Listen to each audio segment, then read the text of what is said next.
Hello everyone and welcome to Rangerrob's Senior Life with your host, Rob Scribner. This podcast is to visit the humor, the health, and the life of living as a senior. Let's start the show. Hello and welcome to Rangerrob's Senior Living, and today I have David Helms, which is a good friend of mine I've known for quite a few years now. I think about 4 years. And I know you're an advocate for Rangerrob poopy bags, and I'm thankful for that. Amen, brother. So you're David is located in Montana, and you have a site and a podcast called RV Prepper, and we're going to talk about that. And also you qualify to be a senior. So I thought, wow, what a great guy to. Now, what I want to do is, I know you like to travel. I know you're in prepping, and of course we got. You're in a region that definitely has 4 seasons, stuff like that. So I want to relate kind of like why we're doing what we're doing at the ages that we are, and I thought you'd be fascinating to talk to because you got your hands in a lot of stuff, and we were talking earlier today, and I finally got permission from him that we're going to put your podcast show on Crooked River Ranch Radio, so I can tell people. I think it'll be on Sundays, but I'm not sure what time yet. So if you go to Crooked River Ranch Radio, look at the schedule, you can actually see once we schedule it what time of day we'll do that. So it'll be fun to have your show on there. So which means I'll probably put the Ranger RV Talk Radio. I actually have RV Talk Radio on there already, but it'll be nice to have something more up to date because you've been talking about more up to date issues with RVing and stuff. So anyway, good show. You'll enjoy it. And so, David. Yeah. There you go. He's putting on the senior glasses. Yeah. No, I was like, oh, it is David. Yeah. A couple more years is going to be, what? What'd you say? I know. Where's our hair? I know. So there's a secret right there in being senior. The reason we wear hats, because they might as well have something up there. So let's talk about basically your show, your podcast and Facebook postings and stuff, a lot about RVing, and you go by the name RV Prepper. Mm-hmm. So basically define that out for everybody. Well, it's kind of interesting. As I was researching a lot of things, and I've been a prepper for back when they didn't even know how to define prepping. So it's 40 years, maybe 50, probably closer to 50. But we like to RV a lot and have been for about. They call that the Great Depression. Not that far back. We're close. But no, we always put things up. We always had a garden, and you put things back for a rainy day in case something happened. And all I can say is thank goodness we had it in the pandemic, because that saved a lot of people's bacon that way. But no, I started the whole thing with RV Prepper because nobody's ever really talked about it. It's a very useful tool if you're in the prepping lifestyle and you have an RV. Mm-hmm. And if you just do some simple mindset around it, you can do real well. I've got to tell a funny story. It's really kind of tragic in a funny way. There was a online company, and they would have live shows, and I always go up and I'd watch it. And they had some great information. It was a prepping show. And of course, my handle's RV Prepper. And the guy who was the host of the show says, RV Prepper, that won't stop a bullet. Well, no, neither will your house. And, it's not what it's designed for. It's designed to get out of town. So needless to say, he's not on the air anymore, and I'm still here. But RV Prepper started to be able to give people the idea of how to take care of their RV so it can take care of them. It's not all about beans, bullets, and Band-Aids. It's about, looking out for yourself and other people and knowing what to do in case you do have that emergency. So we try to do different subjects on that. And we talk a lot about different books and things that we read. And I'm really blessed because when we travel down the road, my wife reads to me. Everybody says, why don't you just get books on tape? Oh, no, we'd be dead. because both of us fall asleep from some of the people they get to read books on tape. She reads them to me, and that's great. We have a good time doing it. That's our windshield time. Yeah. And we've been pretty busy with it. So we've not doing as many shows as we were doing because we've been busy with some other things, but it's all going to crank up here this next couple of weeks. Yeah. So when I talk about prepping on our show on the Rangerrob Country Living, I look at the RV as my last interest is wanting to bug out. I'm hoping that you can't control that situation, but I'm hoping I don't have to bug out because of age and how physical it is and all that. But the one thing I do really like about having the RV is if we lost our power or something, some event happens here, the RV is a great backup for one as a small unit that you can heat with propane, and cooking. And, if you're not trying to, now we have a pellet stove and stuff, we have a backup generator system and stuff, but an RV can be very convenient to downsize what you're doing to make heating easy, to make cooking easy, and bring your dogs and cats in and actually live in your own property with the RV, just to save resources.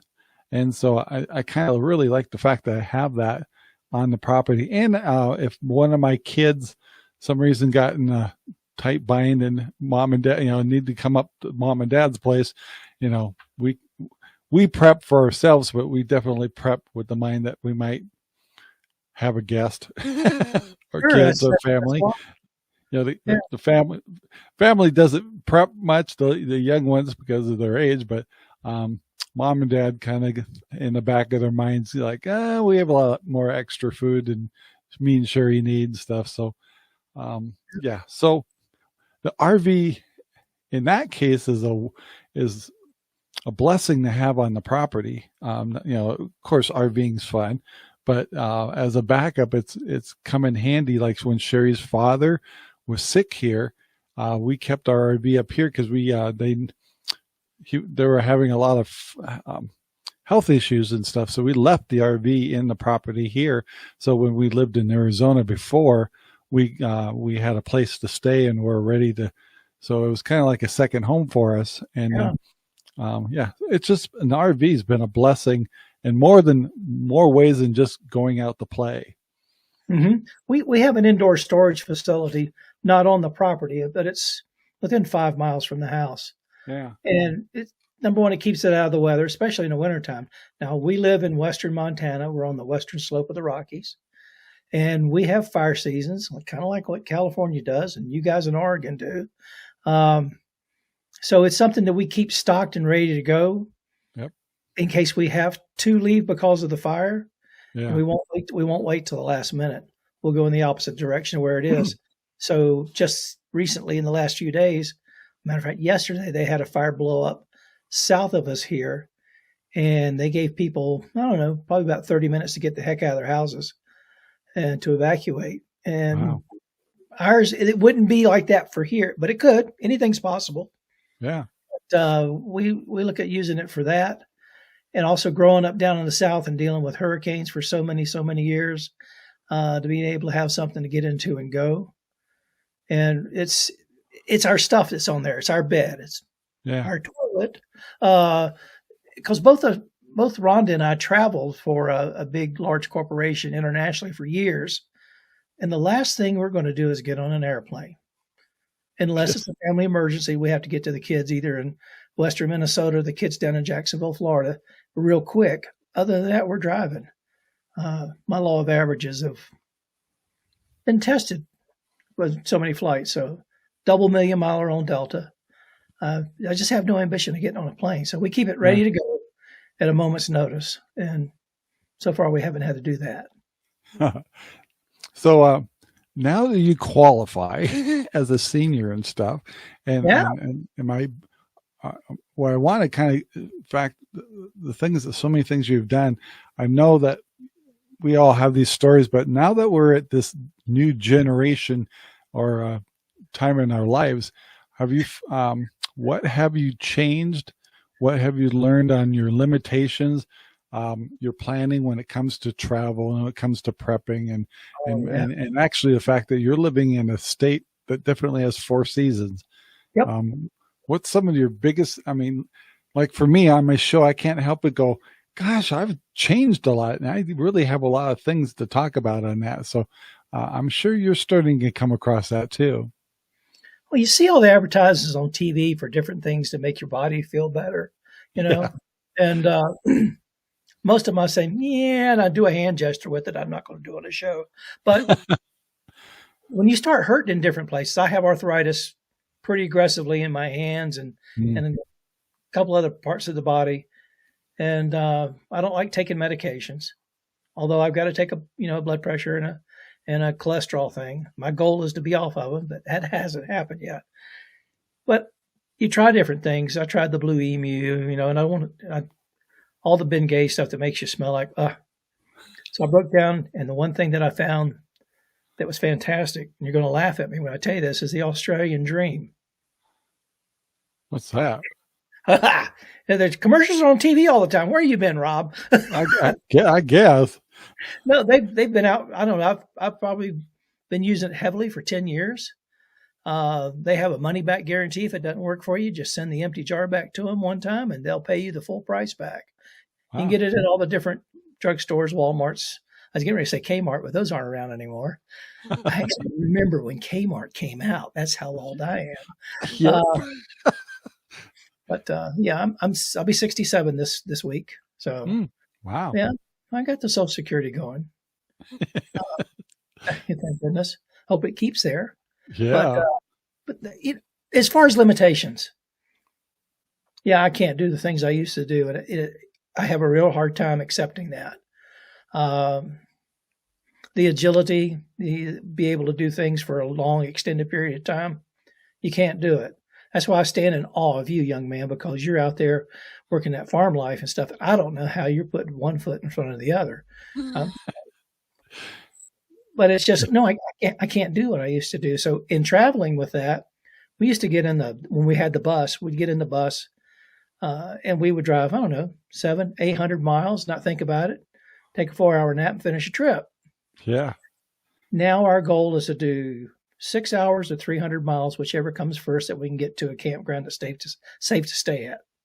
Yeah, I agree. Then we might stay 2 days before we head on more. The body just doesn't recover.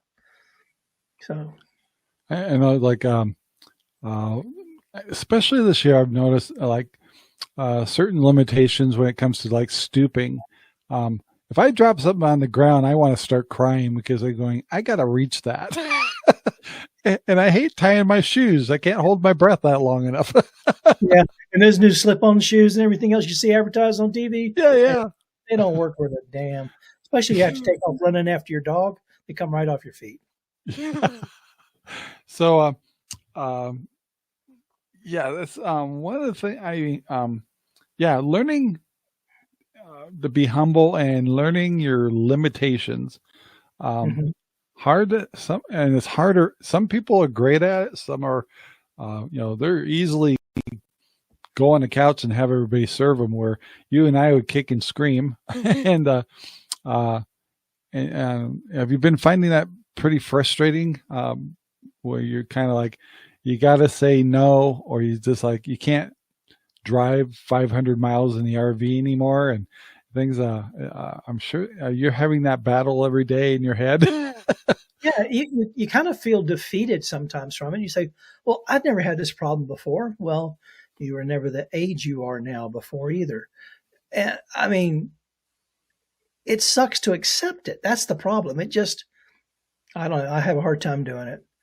And my bride, who's a few years younger than me, is just starting to hit some of that stuff because she's a runner. I mean, she was running 4 days a week. Matter of fact, this lady would wear out quality treadmills. And she hasn't been doing it lately as much as what she used to. But I guess it's just scheduling to it. But it's frustrating because you can't get over the aches and pains of things. like you Yeah. used to, and to go up to a ladder to a higher height to try to do something. Oh, The balance isn't there like it used to be. Have you had that? oh yeah. It's like I need to spend more time on the roof of the RV and stuff like that, and I'm kind of like, oh, I don't like the height so much, and I don't want to stand up when I'm up there, so I'll be crawling around like a um, oversized baby. I've got a bunch of those garden working knee pad things, a square knee pads, a little handle in it.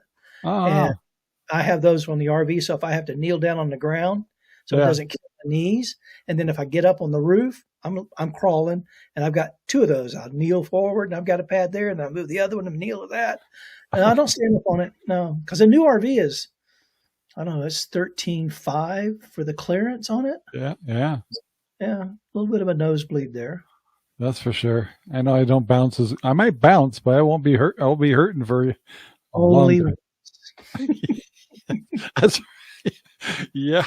So with your prepping, you and I both are preppers. I don't. I talk casually about prepping because I don't want people to get um even being more prepared, if that's a better word for people. Um, are you finding that you're prepping differently now than you were before? yes and no. Uh, yes, I realize the agility and to be able to throw on a 40-pound pack and take off for a few miles real easy and everything else. In all realism, those days are done. It's just not going to happen. Uh, I'll get a couple miles and I got to take a break. A couple miles and take a break. So that really curtails it. And that was very humbling. Uh, so now we have a 3-wheel cart that if we have to, it can hook up to the back of the bicycle. Either one of the bikes, I got them set up for both of it. Or if we don't, have the bikes, we take one of the carts with us and it folds down flat, but Yeah. it'll hold 100 pounds. Wow. And it rolls easy. So we throw the 2 backpacks in it, and we train around the neighborhood and other places. So we'll get it out and we'll work with it to keep the agility up and stuff. And it's just, I don't know how I ever did any of this stuff in the South with all the humidity and the heat. The heat Yeah. alone this year has been bad, but no, I just don't have the lung capacity like I used to. And I've never Yeah. been a smoker. And I have so, but yeah, it's just everything's. I just call it like when you turn 50, your engine light comes on, and when you turn 60, your check engine stays on and it sometimes blinks. And you Yeah, put that piece of tape over it so you can't see it. that's right. Yeah, no, I don't know what you're talking about. Yeah. So, anyway, have you? First of all, I never have asked you that. Have you done freeze drying yet? No, I haven't. I've followed you in doing it, and to be honest with you, I haven't. I haven't taken the financial step to do that. I know it's a little. It hurts when you get to buy one, but you will not regret it. Oh my gosh. It's 'Cause, been the big discussion the last 6 months. I mean, when you buy freeze dried food that you haven't done yourself, it's very expensive to get good stuff. And so now, I can freeze dry as many Skittles as I want in candy. There But you no, go. I'm thinking of that because I said you're mentioning gardening, and have you guys been doing much gardening this year? Yeah, we done a little bit. We broke down. I broke down, and we broke down. I conned Rhonda into buying a small greenhouse, just like Oh, nice. it's an 8x10 type thing, and it's Yeah, those are perfect. just to use for our sprouting and stuff after we sprout inside to be able to give it a little more time. Yeah, you And need it in Montana. yeah, because I do it with UV lights in the basement here. Of course, they're not high energy UV lights, so I don't have the sheriff's helicopter circling the house thinking I'm in a grow operation. But hell, that's even legal here now. Yeah, they took all the fun out of it. I know, but it's we've not jumped whole hog into it because you got to have ability to take care of it when you're gone, and I don't have that network of people I can count on all the time. That's the other thing about getting old, because your other friends move and young people move in and they've got no ambition to help out like the others used to. Yeah. So, I've got 6 tomato plants that are producing pretty good. Like I was telling you on the pre-show, but my pepper plants haven't put out a freaking thing. Onions, yeah. Potatoes. I had potato stalks. Now everybody says, "What the hell is a potato stalk?" It's the sprouts that were over 6.5 feet tall. Wow. In grow bags. My big practice this year was with grow bags, not planting anything in the ground, because we're overrun with deer where we are and our yards are not fenced. Yeah, yeah. So we're in training mode. We're in prepping training mode. and those 3 big grow bags and everything else, I just dug them up the other day. I mean, it was a banner harvest. Wow. They were easy to do. So yeah. But when we went on our trip, like I was talking about, I had to hire some young kids in the neighborhood to come over and water for me, because I'm not brave enough to put that automatic watering system out there. But following Rangerrob Country Living, I want to try to do hydroponics next year. Yeah, well, you know who to call, because anything we can do to help out. Yeah, you helped out a bunch of what you did. I mean, your videos are priceless, and it's just, you've been the pioneer for a lot of us out there.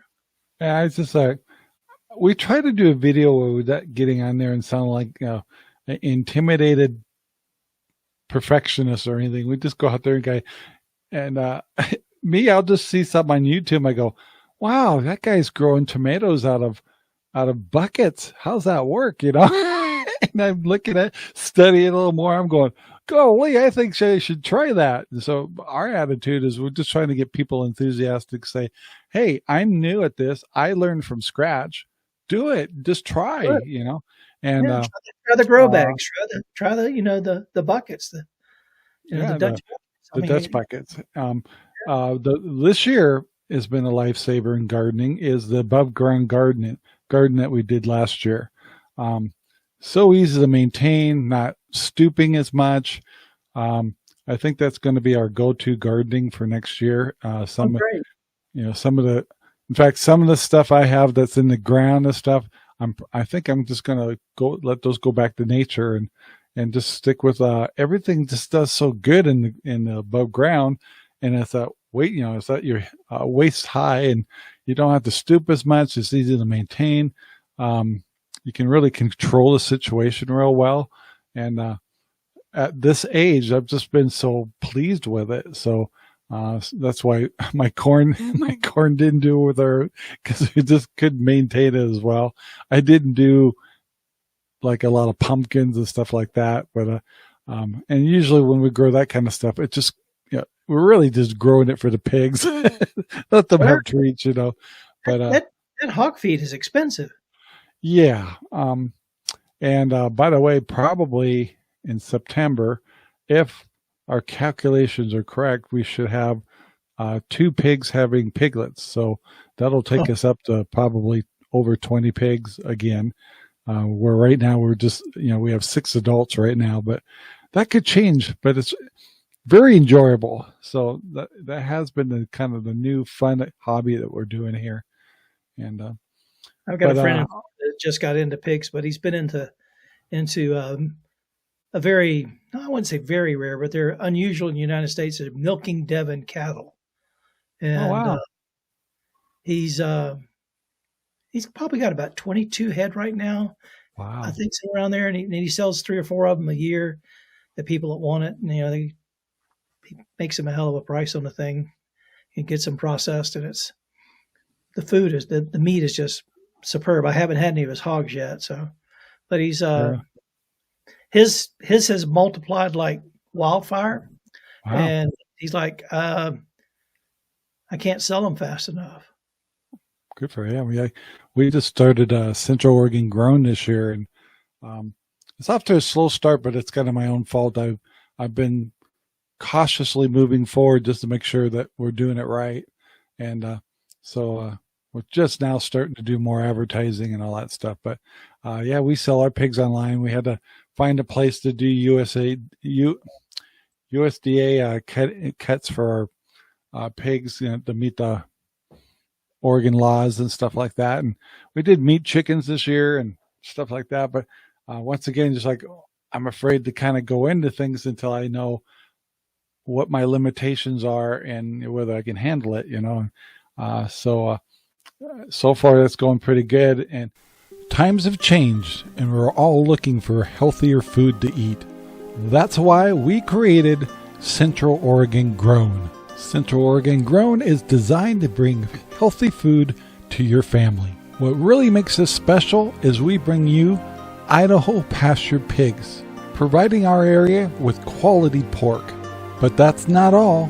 We also provide eggs, fresh whole chickens. We will be providing local beef and other special foods that come from the region. Just go to centraloregongrown.com. Take a look around.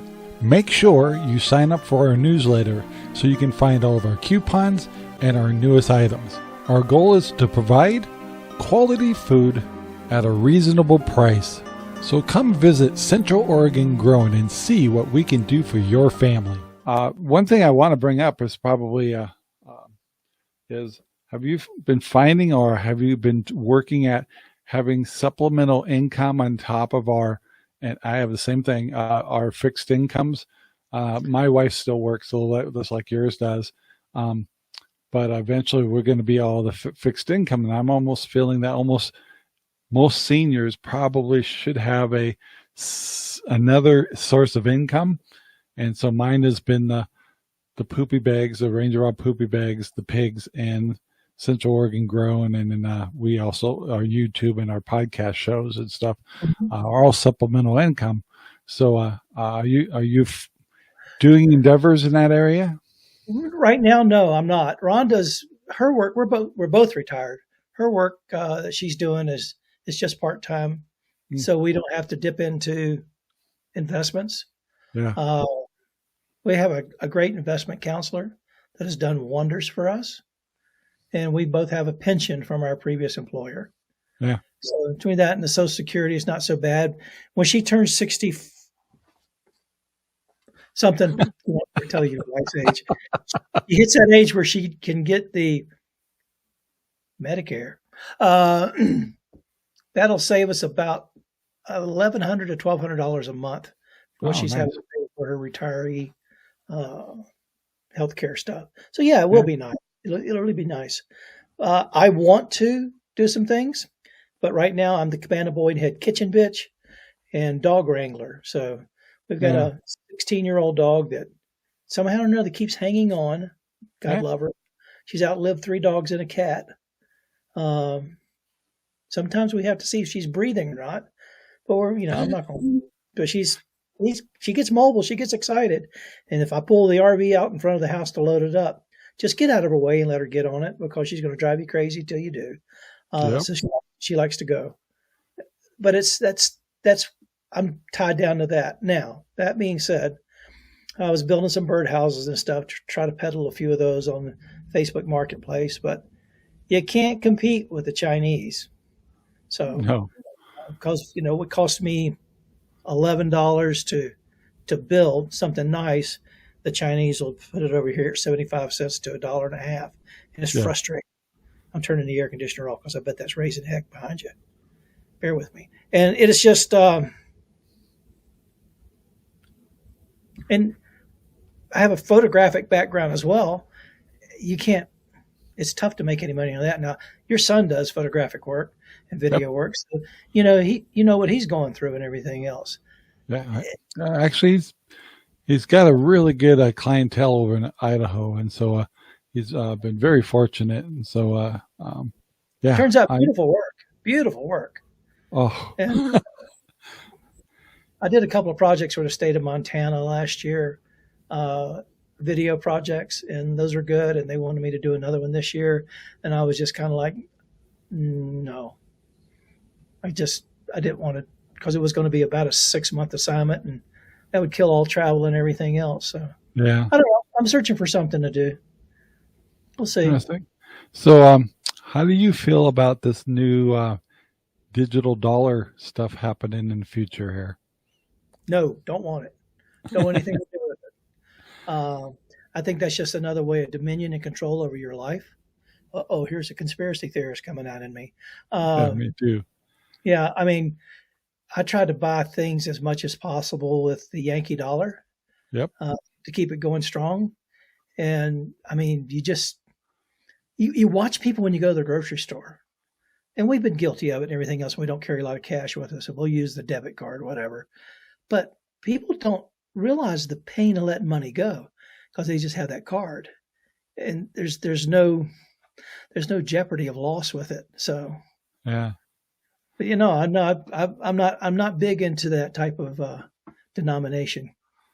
Yeah, I'm kind of confused. Like for prepping wise, it's like I believe in a couple of things. One is having cash on hand. So Yeah. I suggest that people to have $1,000 to $5,000 in cash on the premises, just in case ATMs aren't working. Some, and then I'm also a believer in buying gold and silver. So I buy so much every year just to kind of keep away. Because if anything, if power went out, whatever, and I needed some milk or something, or people on the ranch around here can trade and stuff. I know that a silver coin is tradable. I know that some of the things I have, eggs, pork, things like that, they're tradable. And so I can barter.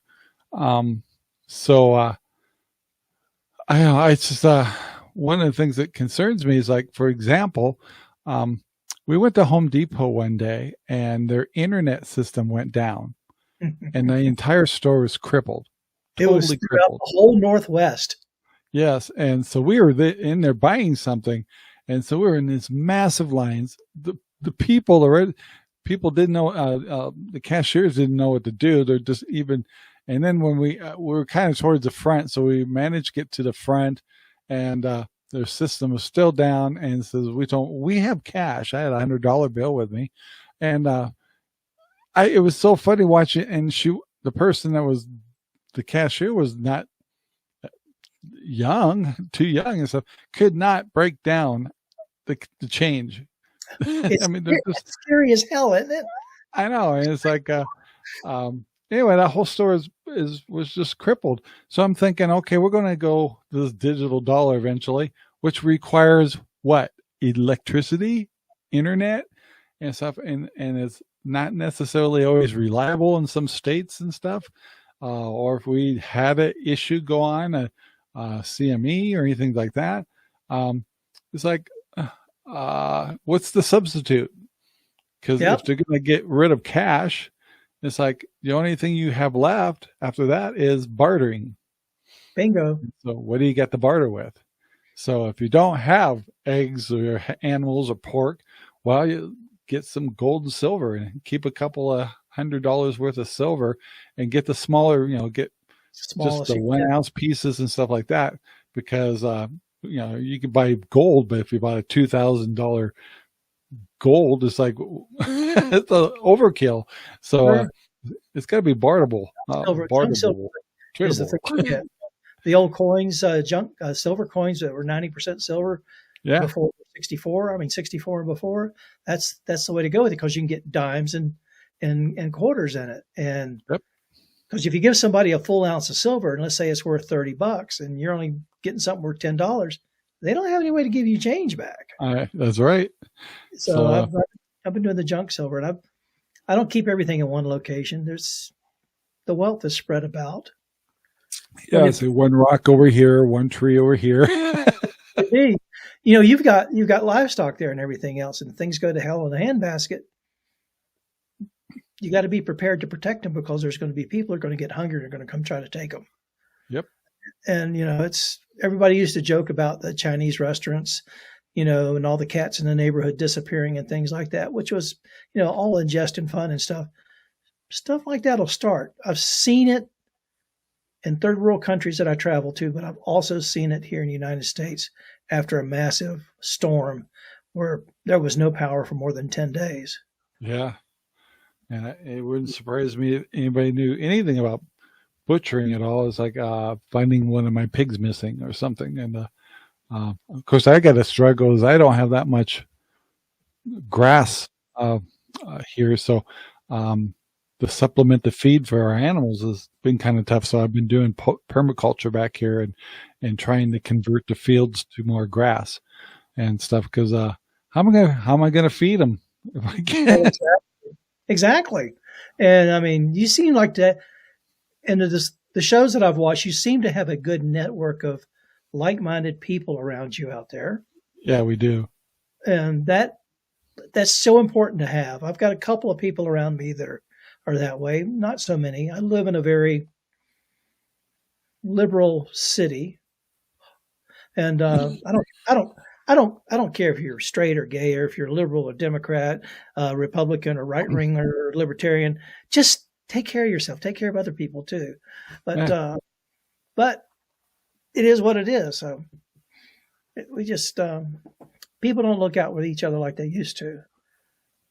And that's all there is to that one. So Yeah, so that's actually another thing I like to follow up is the sense of community. We've worked hard and we're kind of we fall into that small town. You heard that new video out there by that Jason dude. Jason that, Aldean. yeah. Don't try that in And small. actually today at 3:00, which I'm launching a video that I made last week talking about that subject. I was like, do I live in a small town or not? How would we handle some of these situations? So that's what today's video is going to be about. But community here, we actually, even though it's a small town and we're spread out, we still had to kind of go public to say, hey guys, we need to put together a community a little bit. And we actually have kind of developed one with certain folks, and but we're over that cusp of getting a little bigger, where people are more city people and stuff, where they're more independent, and it's hard to get people to help each other. Yet this area does have a lot of community services.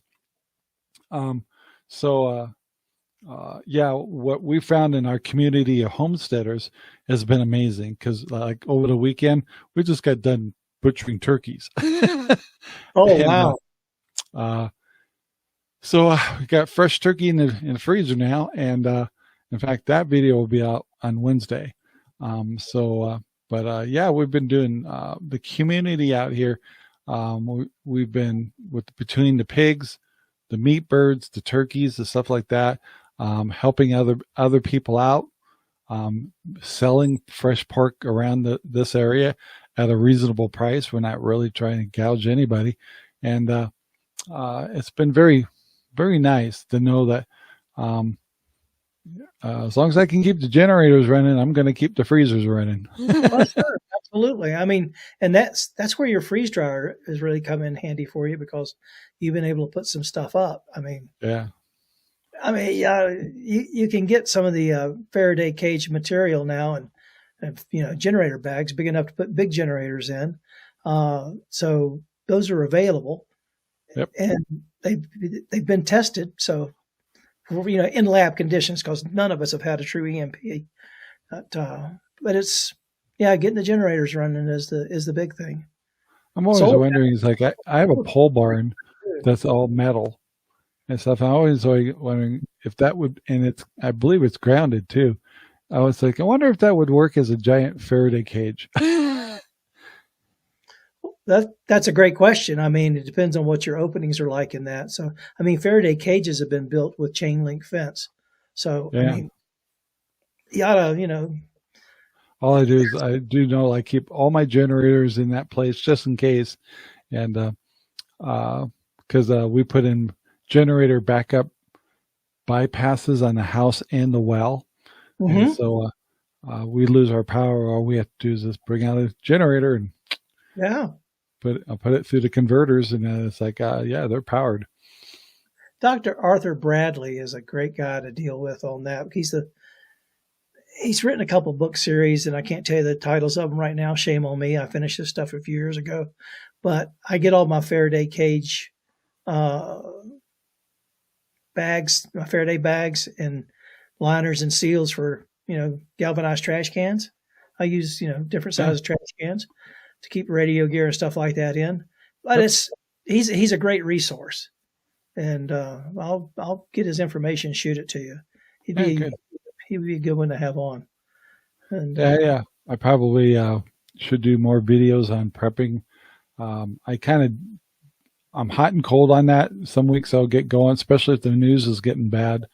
I'll bring up a video and I'll start talking about that stuff again. So anytime I can get references to resources for people, let me, I love to hear it. So, for the past few years, we've been wanting to go to prepper camp over on the East Coast. And it's in Saluda, North Carolina. That's on the other side of the world to me right now. I mean, I grew up, like I said, in the South, so I know the area. And so it'd be fun to do that. It'd be nice to do one here out where we live, because you're Pac Northwest, and being in Western Montana, that's considered Pac Northwest to a certain point.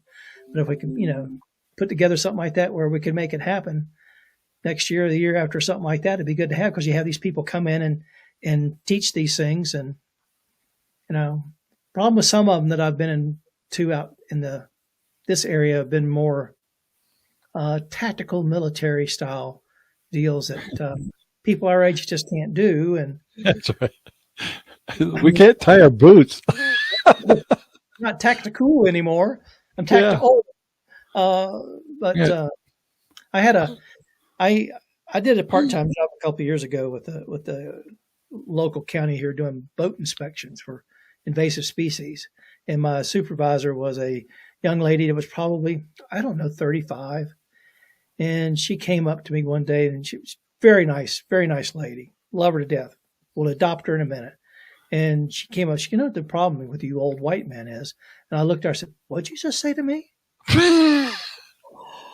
"Oh, I'm sorry. I didn't mean to." I said, "Oh, no, you said it." So I got nicknamed the OWM, old white man. So she since moved out of state and took another job back towards the east. And I'll send her a text message. I said, "The OWM and the OWW say hi."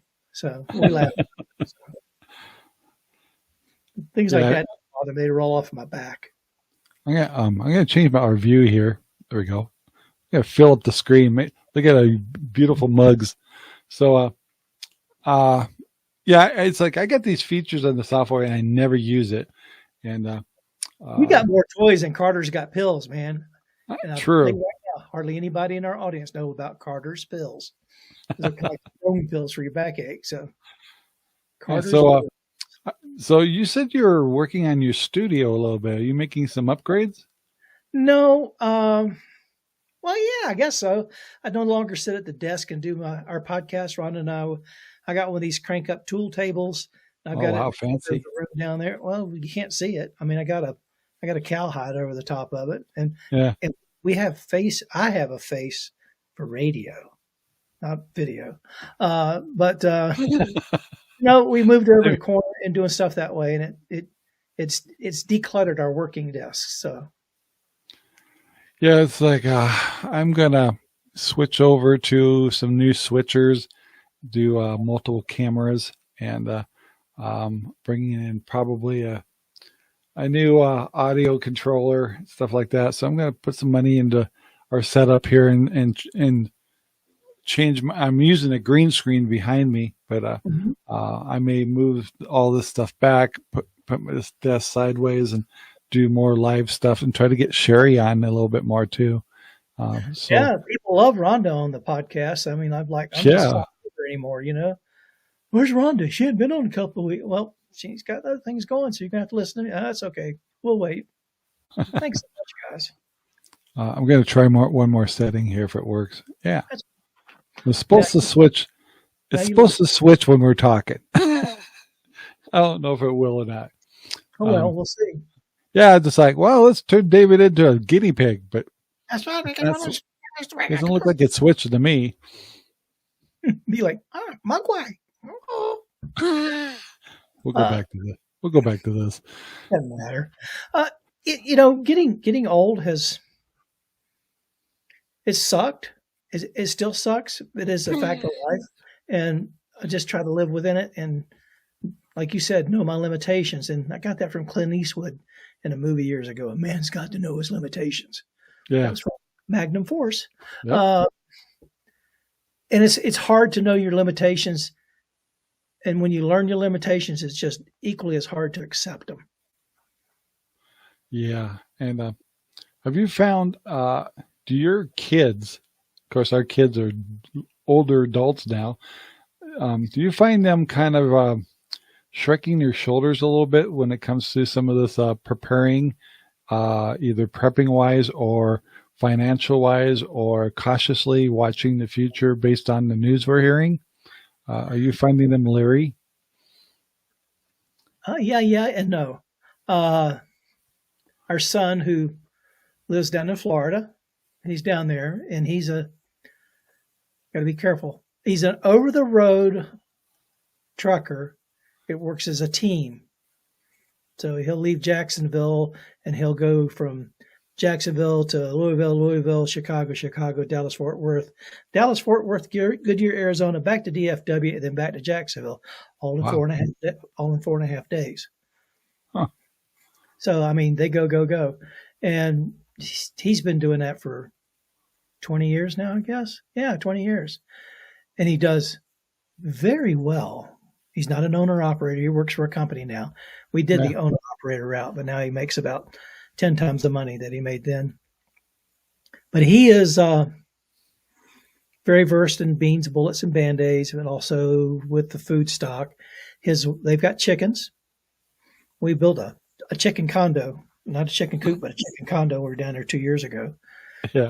Had a blast doing it. They do quite well with that, and they butcher birds quite often, and they buy their meat by the half, and they got storage facility to it. They're in an area where they can have chickens, but they really can't have anything else. Yeah. No, he's very in tune. The whole family's very in tune, even the grandsons, with prepping. Our girls, they hear us talk about it. They laugh because I give them flashlights. Yep. Oh yeah, I love flashlights, folks. I've got more flashlights than you can shake a stick at. So, but we talk about it, and they're of a different mindset. They're just not. They don't think anything's ever going to happen. Yeah. It's unnerving, but yeah. I'm kind of split with our kids too. My son is Robert, which the other video. He's quite educated in what's going on and pays attention, and his kids too. Also, he's very good at teaching the kids what's right and wrong, especially since we were doing homeschooling, but they had to go back to a public. But his kids won't be conned or told anything that's not moral and ethical, because there are parents that tell the truth, and he does an amazing job. And prepping wise, a little harder for him. Money's probably a little tight and stuff, but of course, sure. Mom and Dad are in the same region, so we keep them fed. We fill the freezer. Go. Yeah. Yet I got a daughter, very techie, husband, very techie, making very, very nice money and stuff. And even though she was brought up as a tomboy and stuff, I know they look at our prepping and stuff, but they don't feel it. They're pretty much living in the now, and and that's okay. I mean, but and they're down in Arizona, but one of these days, I was like, I just worry about, especially Arizona. So. And it's you worry about your kids, especially when you know that there's danger out there. Yeah. And it's one of the things we do at the end of the show. You say, hey, look around, see where the danger is. It's everywhere. And as long as you can identify where it is, you can avoid it or deal with it. But they've not had to live through any of it. Yeah, is that's a problem. We protected them as parents? No, now our son has been through it because of hurricanes. Yeah. And, when he travels on the road and with the stuff he can't carry any type of protection with him. But I mean, he's just like, Yeah, I've got a big tire iron. That's about all I got. And the others are not interested in it at all. So, I hear you. and You got a lot of the same concerns I got. So yeah, and that's one thing about being an RV prepper. When you travel, especially if you travel with a firearm, you learn not to go through certain states, even though you're allowed to transverse the state under federal law. If you're going to go all the way through the state without stopping. But there's some states you're not allowed to take anything into, and we don't visit those states. We don't travel through them. I will literally sometimes go 400 miles out of my way and to go through it. Everybody says, well, that's kind of stupid to do. Well, I'm not in jail, and I'm not traveling anywhere that, you just have to take care of yourself, because nobody's going to step up and take care of you. And if you think the police are going to do it, and we support them wholly here, but all I can say is Katrina. Yep. Guys didn't show up to their shifts. They just didn't. They couldn't. They wouldn't. They went to stay with their families. That's right. And I don't blame them. But hey, I'm running out of time here, so I'm going to get ready to wrap this up. But first of all, it was very enjoyable to have you. I haven't had you on the show in a while, and I think the last show we did together, you were fighting audio problems, something fierce. Oh yeah, I sure was. I still don't know what that gremlin was. Yeah, and it could have been even a combination of stuff we had going, but it was just a rough day when we had you last time. But we'll have to bring you on the Rangerrob Country Living site, because all very like-minded people, and I think they always get a kick out. Well, they love having guests, and they love hearing other opinions and stories and stuff. But anyway, I really haven't had a chance to do a show like this with you before, where we got to talk a little bit off of what we normally talk about, which is RVs and prepping. I do want to bring you on for our RV Talk Radio as soon as I probably get one RV trip under my belt, because it's been a while. Yeah. And so I'll be it's funny, I've forgotten a lot of things about RVing until I had to start getting this thing up and running again. And it's a beautiful RV, but it's just been sitting there too much, and I'm thinking, so we're going to talk about preventative measures a lot with you on RV Talk Radio of how to keep our RVs in good shape all the time. So, but I very much enjoyed having you, and do not log off when we go off the line here. But anyway, thank you very much for being on the show. Thank you for being a senior. I know we're all kind of declaring ourselves as being old people, but at the same time, we got a lot to share with people, and maybe some ideas to make aging and becoming a senior more enjoyable. And I think you would agree with me probably, is you got to learn how to laugh at things, even sometimes when they're not always funny. But oh yeah, oh yeah. So anyway, thank you very much for being on the show. I want to thank everybody for watching. Please like and share and leave comments in the below and tell us what you like us to talk about when it comes to this aging and becoming a senior. And if you'd like to be on the show, just give us a holler. We appreciate it. So we'll talk to everybody next week. So we'll talk to you later, guys. And thanks again. This video is made possible by Rangerrob Poopy Bags, available in Amazon right now. Thank you very much for watching our video. Please take the time to like, subscribe, and share our videos all over the whole wide world. Thanks.